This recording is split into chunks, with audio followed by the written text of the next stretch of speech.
बिस्तर पर निढाल सी पड़ी कल्याणी जी शून्य में ताकती हुई कुछ सोचती जा रही थी। फिर स्वयं से ही बोल उठी।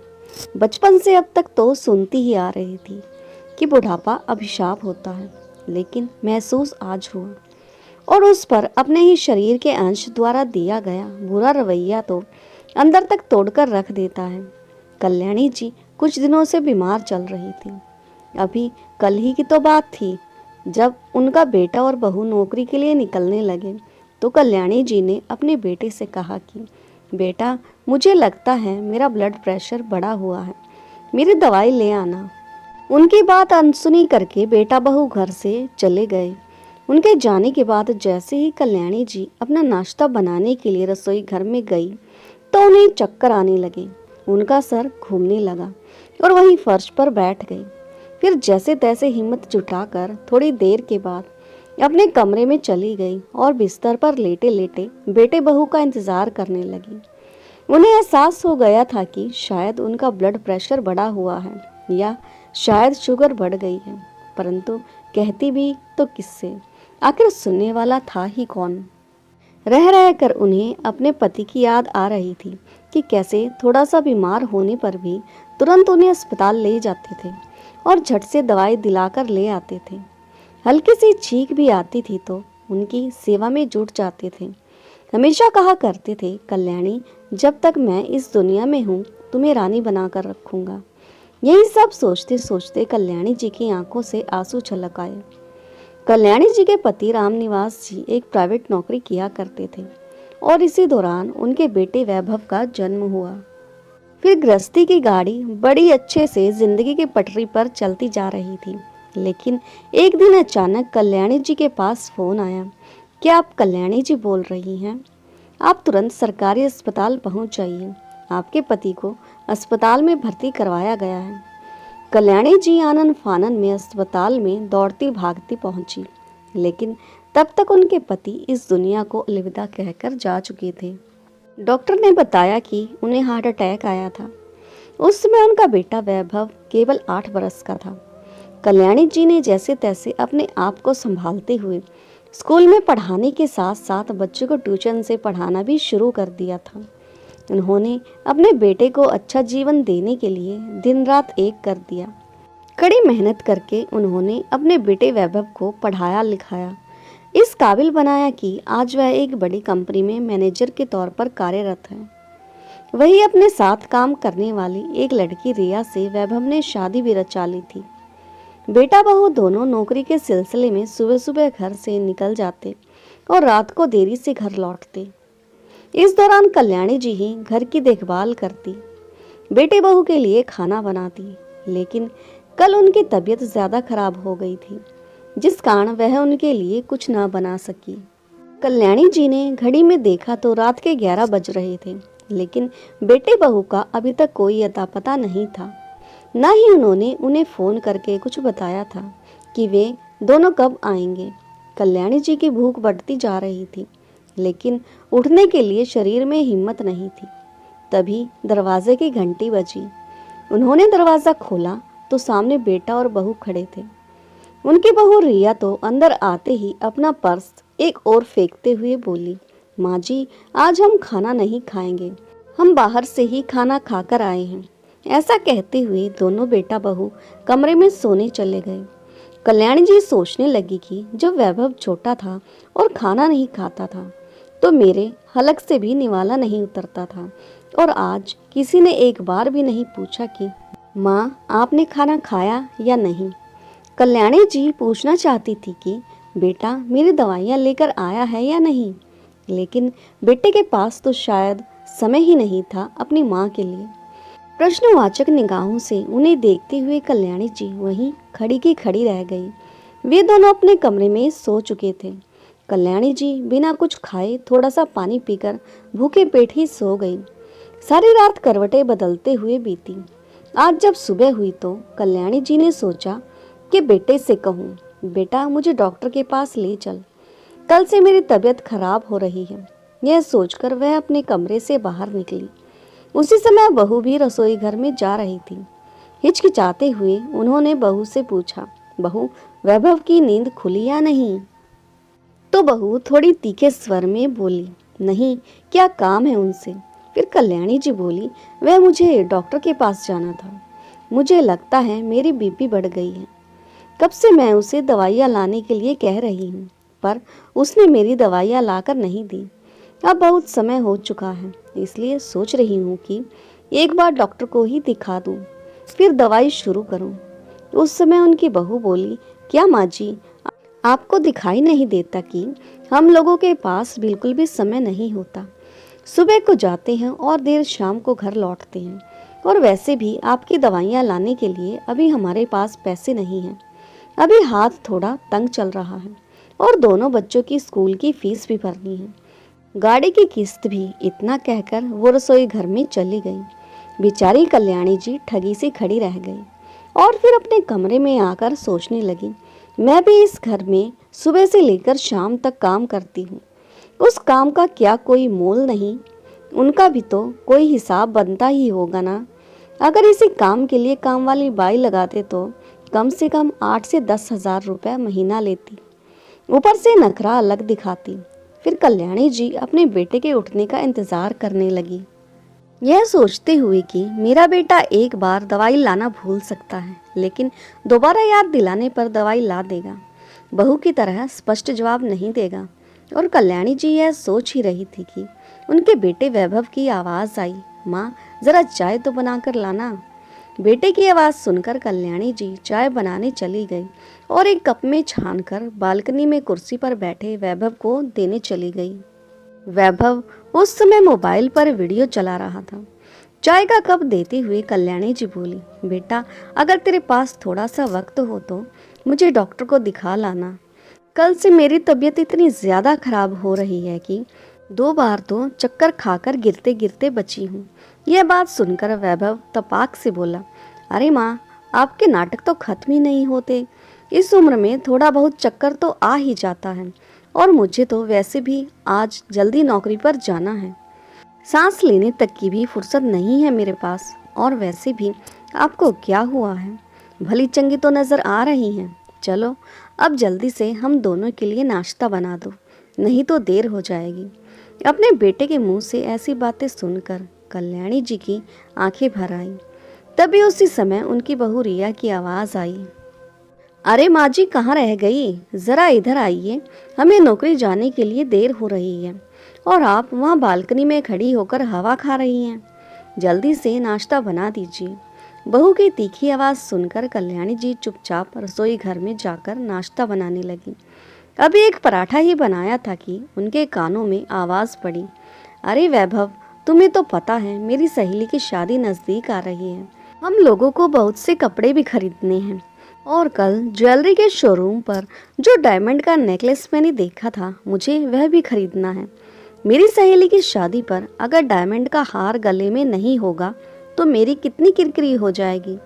उधर से वैभव की आवाज़ आई, अच्छा बाबा, तुम्हारा जो मन हो वह खरीदना।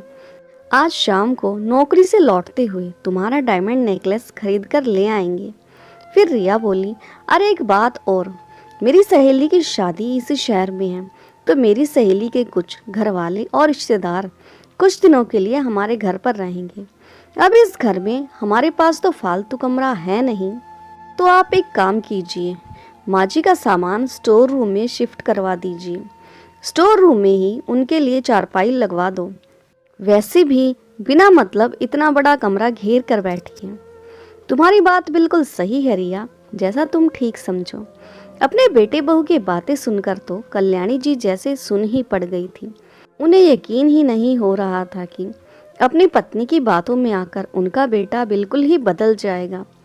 दुखी हृदय के साथ वह चुपचाप अपने कमरे में आकर बिस्तर पर लेट गई। उनके हाथ पैर कांपते जा रहे थे। थोड़ी ही देर में उनके बेटा बहू ऑफिस जाने के लिए तैयार हो गए। तभी डाइनिंग टेबल पर बैठते हुए उनकी बहू रिया की आवाज़ आई, अरे माँ जी, नाश्ता तो लगा दीजिए, ऑफिस के लिए देरी हो रही है। लेकिन कल्याणी जी ने कोई जवाब नहीं दिया। कोई उत्तर न पाकर उनकी बहू रिया रसोई में गई तो वहाँ पर कल्याणी जी नहीं थी और न ही नाश्ता तैयार था। उनकी बहू रिया रसोई घर से बाहर आई तो वैभव भी डाइनिंग टेबल पर बैठकर नाश्ते का इंतजार कर रहा था। रिया जोर से चिल्लाते हुए बोली। किसका इंतजार कर रहे हैं आप? वैभव ने कहा। अरे क्या बहकी बहकी बातें कर रही हो? डाइनिंग टेबल पर बैठकर नाश्ते का ही इंतजार करूंगा। तभी रिया बोली, नाश्ता बना होगा तभी तो खाएंगे ना। क्या मतलब? वैभव ने कहा। मतलब यह है कि तुम्हारी माँ ने नाश्ता बनाकर रखा ही नहीं। हद हो गई, अब तो नौकरी करके पैसे भी मैं कमाऊं और घर का चूल्हा चौका भी मुझे संभालना पड़ेगा, तो तुम्हारी माँ का यहाँ रहने का फायदा ही क्या है? रिया का गुस्सा सातवें आसमान पर था। उन्हें तो किसी वृद्धाश्रम में ही छोड़ आइए, उनके तो बहाने ही खत्म नहीं होते। सारा दिन बीमारी का बहाना बनाकर बैठ जाती है। घर की साफ सफाई के लिए काम वाली बाई तो आती है, और इनसे क्या 2 वक्त का खाना और बर्तन का काम भी नहीं हो पाता। जब देखो बिस्तर पर पड़ी रहती है। इतना सुनने की देर थी कि वैभव तमतमाता हुआ सीधा अपनी माँ के कमरे में चला गया और गुस्सा होकर बोला, यह क्या है माँ, आपने नाश्ता क्यों नहीं बनाया? और अगर नाश्ता नहीं बनाना था तो क्या पहले नहीं बता सकती थी? कम से कम रिया ही जल्दी तैयार होकर नाश्ता बना देती। आपको तो बस बहाना चाहिए बिस्तर पर पड़े रहने का। बेटे की बात सुनकर कल्याणी जी आंखों में आंसू लिए बोली, बेटा बहुत दिनों से मेरी तबीयत खराब चल रही है। अब तो यह हाल हो गया है कि मुझ में खड़े होने तक की भी हिम्मत नहीं है। कितनी बार तुमसे कहा है कि मुझे डॉक्टर के पास ले चल, पर वह भी तुमसे नहीं किया जाता। अपनी माँ की इतनी बात सुनते ही वैभव ने पास रखी बेंच पर जोर से लात मारी और अपना गुस्सा निकालता हुआ कमरे से बाहर जाते हुए बोला, रिया तुम ठीक कह रही थी, माँ का कोई दूसरा इंतजाम करना ही पड़ेगा। बेटे का यह रूप देखकर कल्याणी जी दंग रह गई और सोचने लगी कि जब तक मैं उनकी नौकरानी की तरह सेवा करती जा रही थी तब तक सब कुछ ठीक था। आज मेरी तबीयत थोड़ी सी खराब क्या हुई कि इन लोगों को मैं अपने सर पर बोझ लगने लगी। अब यह लोग मेरा दूसरा इंतजाम करने की सोच रहे हैं। इतना सोचते सोचते कल्याणी जी कल तक जो इस घर की मालकिन कहलाती थी, आज उसी घर के लिए इस घर में कोई जगह नहीं है। यह सोचते सोचते इस समय उनकी आंखों के कोरों से आंसू बह निकले। तभी दरवाजे की घंटी बजी तो बीमारी से बेहाल कल्याणी जी ने अस्त व्यस्त हालत को ठीक किया। अपने आंसुओं को पोंछते हुए अपने मन को संभाला और एक गहरी सांस लेकर जैसे तैसे उठकर दरवाजे तक पहुंची। जैसे ही दरवाजा खोला तो कल्याणी जी के चेहरे पर एक हल्की सी मुस्कान दौड़ गई। उन्होंने देखा कि उनकी सहेली सविता उनके सामने खड़ी थी। कल्याणी जी की सहेली सविता जी उनके साथ ही स्कूल में अध्यापन का कार्य किया करती थी। सविता जी के पति का देहांत बहुत पहले ही हो गया था। उनकी कोई औलाद भी नहीं थी। उन्होंने अपने अध्यापन कार्य को जारी रखा हुआ था। दूसरी ओर कल्याणी जी ने बेटे की नौकरी लगते ही अपनी नौकरी से इस्तीफा दे दिया था। कल्याणी जी अपनी सहेली सविता को अचानक देखकर हैरान रह गई और कहने लगी, अरे सविता तू इतने सालों बाद अचानक यहाँ कैसे? फिर सविता जी ने कहा, अरे अंदर आने को भी कहेगी या सब कुछ दरवाजे पर ही खड़े खड़े पूछ लेगी? कल्याणी जी अपनी सहेली को भीतर ले आई और उनके साथ सोफे पर बैठ गई।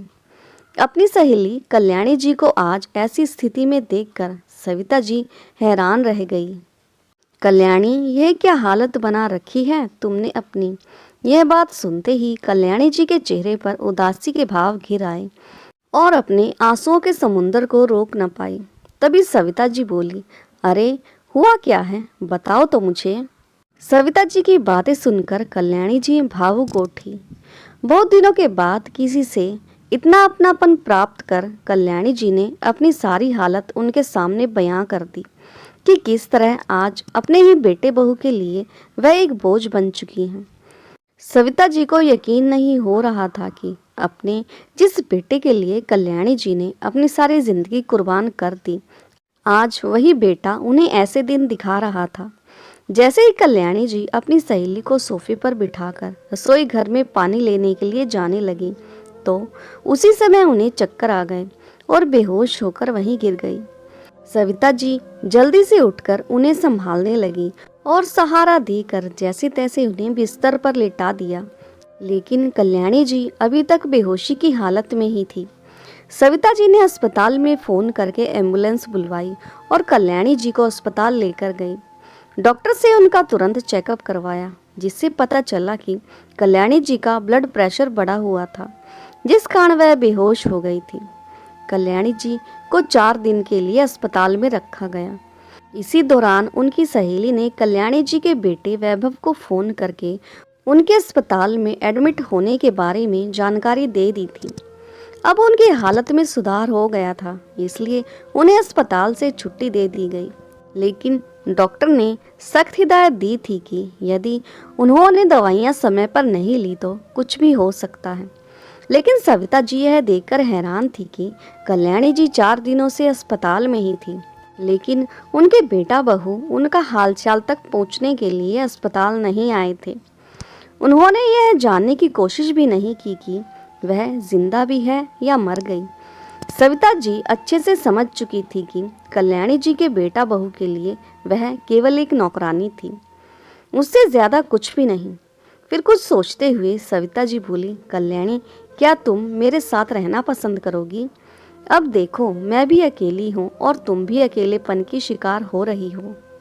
क्यों ना हम दोनों एक साथ मेरे घर में रहें? सविता जी की बात सुनकर कल्याणी जी कुछ सोच में पड़ गई। फिर सविता जी बोली, तुम्हारे बेटे बहू का हाल देखकर मैं इतना तो समझ चुकी हूँ कि वे लोग तुम्हें चैन से जीने नहीं देंगे। फिर क्यों ना अभी से तुम अपने बारे में सोचो। कल्याणी जी अपनी सहेली सविता की बातों पर विचार करने लगी। अपनी सहेली सविता के बार बार मनाने पर कल्याणी जी ने उनके साथ रहने को हाँ कर दी। अब दोनों सहेलियां एक साथ रहने लगी थी। सविता जी ने कल्याणी जी के खाने पीने से लेकर उनकी दवाइयाँ तक का पूरा ध्यान रखा। वे दोनों सुबह शाम पार्क में जाकर योगा किया करते थे, जिस कारण धीरे धीरे कल्याणी जी की हालत में सुधार होने लगा। सविता जी घर पर रहकर गणित और अंग्रेजी विषय की ट्यूशन दिया करती थी और कल्याणी जी विज्ञान विषय की बहुत अच्छी अध्यापिका रह चुकी थी। इसलिए कल्याणी जी ने भी अपनी सहेली के साथ काम करके अपनी जिंदगी की नई शुरुआत की। समय बीतता चला गया और धीरे धीरे कल्याणी जी का आत्मविश्वास वापस लौटने लगा। उनकी कोचिंग क्लासेस में विद्यार्थियों की संख्या बढ़ने लगी। आलम यह हो गया था कि उनके पढ़ाए हुए बच्चे मेडिकल के एंट्रेंस एग्ज़ाम बड़ी आसानी से क्लियर करने लगे। उनके बाद तो कई अच्छे घरों के माता पिता आकर अपने बच्चों को पढ़ाने के लिए सिफारिश करने लगे। सविता जी के घर में इतनी जगह नहीं थी कि बहुत से बच्चों को एक साथ पढ़ाया जा सके, इसलिए उन दोनों ने एक बड़ा सा हॉल किराए पर लिया, जहां वे दोनों सहेलियां बैच में क्लासेस लेने लगी, जिससे वह हर महीने अच्छा खासा पैसा कमा रही थी। अब वे गरीब और अनाथ बच्चों को निःशुल्क शिक्षा दिया करते थे। कल्याणी जी को अंदर से एक हौसला आ गया था। अपनी जिंदगी की दूसरी पारी शुरू करने के साथ साथ उनके दिल में नई शक्ति और नई ऊर्जा का संचार हो चुका था। इस दौरान कोरोना ने देश में दस्तक दी और सरकार की तरफ से अनिश्चित काल के लिए लॉकडाउन लगवा दिया गया और ट्यूशन क्लासेस का काम ठप हो गया। लेकिन कल्याणी जी, जिन्होंने दोबारा से अपने करियर की शुरुआत की थी, वह अब इतनी आसानी से हार मानने वाली नहीं थी। उन्होंने अपनी सहेली को ऑनलाइन क्लासेस का सुझाव दिया, तो सविता जी को यह सुझाव बहुत पसंद आया, क्योंकि ऑनलाइन क्लासेस में कहीं जाने की ज़रूरत भी नहीं पड़ती थी। घर बैठे ही उन्होंने बच्चों को ऑनलाइन पढ़ाना शुरू कर दिया। अब ऑनलाइन क्लासेस लेने के कारण उनका ट्यूशन का काम और भी अधिक विस्तृत हो गया, क्योंकि अब ऑनलाइन क्लासेस की वजह से विदेशों में भी रहने वाले बच्चे भी उनकी क्लासेस अटेंड करने लगे थे। ऑनलाइन क्लासेस में वह जो कुछ भी पढ़ाया करती थी, उनकी वीडियो बनाकर इंटरनेट पर भी पोस्ट करना शुरू कर दिया। अब उन दोनों को इतनी आय प्राप्त हो रही थी कि जिसकी उन्होंने कभी कल्पना भी नहीं की थी।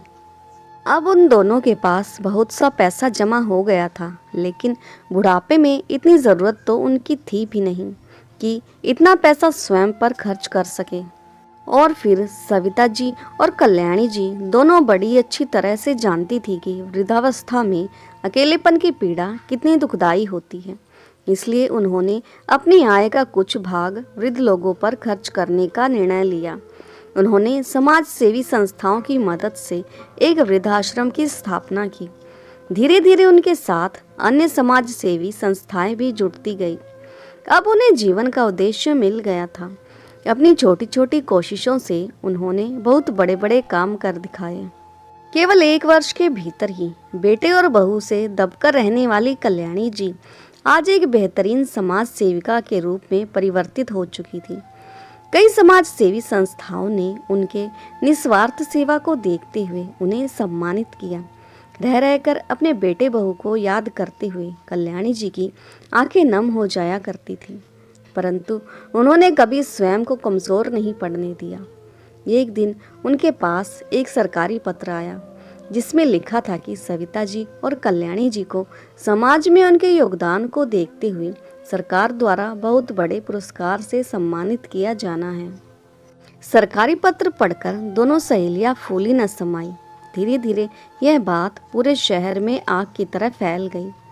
इधर कोरोना काल के दौरान काफ़ी लोगों की नौकरी चली गई थी, जिसमें कल्याणी जी का बेटा और बहू भी शामिल थे। अब घर खर्च करने के लिए भी उनके पास पैसा नहीं था।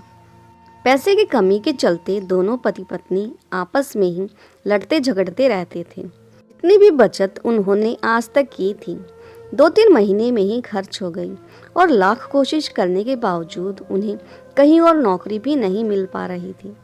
जब कल्याणी जी की बहू ने अखबार में यह खबर पढ़ी और साथ में अपनी सासू माँ की तस्वीर को देखा तो उसका सिर चकरा गया कि उसकी सासू माँ इतनी अधिक चर्चित कैसे हो गई। जब उनकी बहू ने पूरी खबर पढ़ी तो उसकी हैरानी का ठिकाना न था। उसने तुरंत अपने पति वैभव को यह खबर दिखाई। वैभव को तो जैसे अपनी आंखों पर विश्वास ही नहीं हुआ। फिर रिया वैभव से कहने लगी, अरे तुम्हारी माँ कितना कमा रही है, इतना खर्च थोड़ी ना करती होगी।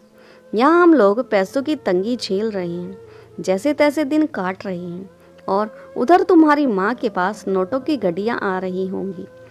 वे दोनों बिना देरी किए कल्याणी जी के पास पहुँच गए और उनके चरणों में गिरकर उनसे माफ़ी मांगने लगे। माँ, हमें माफ़ कर दो, हमसे बहुत बड़ी गलती हो गई। आपके पोता पोती आपको बहुत याद करते हैं। सच कहीं तो आपके जाने के बाद हमने आपको बहुत ढूंढा, लेकिन आप कहीं नहीं मिली। अब हम आपको लेने आए हैं और आप अब हमारे साथ अपने घर में रहेंगी। बेटे बहू को इस तरह अपने पैरों में गिड़गिड़ाते देख कल्याणी जी ने अपने पाँव पीछे कर लिए।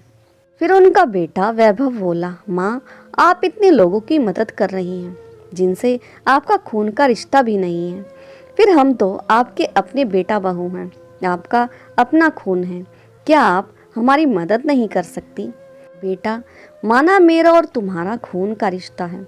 उस समय भी था जब तुम मुझे वृद्धाश्रम छोड़ने की सोच रहे थे।